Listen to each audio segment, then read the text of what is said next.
strengthen our partnership with the diaspora, African diaspora community, including Nigerian diaspora community. I really admire the way you are structured, organized. It's a very diverse, extensive. Actually, I know you have. I witness at times when I visited my sister during the COVID, especially she was in meetings throughout. And then it will be dias, Nido Thailand, Nido Europe, Nido America. I'm like, wow, this is, it was inspirational because you are away yet you show your commitment, your time. I know how valuable your time is. Out there, time is not as I don't know, as I would say more precious than here we have a lot of that, right? So for us, we don't price it well, but yeah, the sacrifice you do, the passion and commitment you show really is exemplary, and as our best assets, I think we cannot demand more from you. So we have to find ways in which we can strengthen these partnerships. The first thing that comes to mind, when we talk about diaspora, for me, at least from where I sit, is that there are procurement opportunities. When we finance projects, they have to, whether it's in the power sector, or road sector, any sector, they need consultants to do things, whether individual consultants, whether firms, whether equipment suppliers, all kinds of services. So we encourage you to always visit our website for some of these opportunities. We publish all of them in UNDP and other specific procurement notices and requests for expressions of interest. I think the diaspora community should do this more. Of course, you cannot probably compete with the Chinese to do construction and Indians, who have been winning most of our contracts.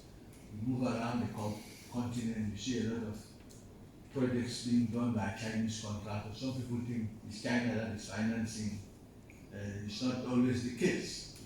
MDBs, especially ourselves, we also finance a lot of these projects. A typical case is in Kenya. They have the Thika Highway, which is transformative, to become just unlock the opportunities and create urban spaces that has really multiplied the value of real estate and improve urban mobility in Nairobi. If you know Nairobi, it's like Lagos, where you decongest a lot of spaces to enhance mobility. So these are some of the opportunities, particularly as consultants and suppliers of specialized equipment and inputs. I think we can do more as Africans out there with enterprises and businesses that can retain the resources in Africa, because this is also part of the challenge of African development. I have take a loan from the African Development Bank and use 80% or 90% of the proceeds to import things, goods and services from outside Africa, not from African-owned entities. Then we are slowing down the development of the continent. I think I should have started and said that the first area for collaboration is more of the brain power. Also, and yesterday I was glad to hear the President of the Republic, to the Chief of Staff, mentioned that they will engage, strengthen the engagement with the diaspora, inform all their policy initiatives and policy actions, which is important, because with the right policies and execution, that's the only way you can develop. So your brain power, I think, is second to none. You talk about how many the share of Nigerian doctors in infrastructure. I was befuddled. I didn't appreciate that it was that huge. And similarly, in all the things you do when you go out there, you meet dynamic, smart, intelligent Nigerians across all the way from my own country, small as it is Gambia, all the way to, you even go to Alaska, I say you must find a Nigerian or a Senegalese, my other brothers. So if you go to some place you don't see a Nigerian or a Senegalese, so you don't waste your time. You have to move for another place because they have the sense of smelling opportunities and of course enterprise, and dynamism and the energy. I think that's something we can tap.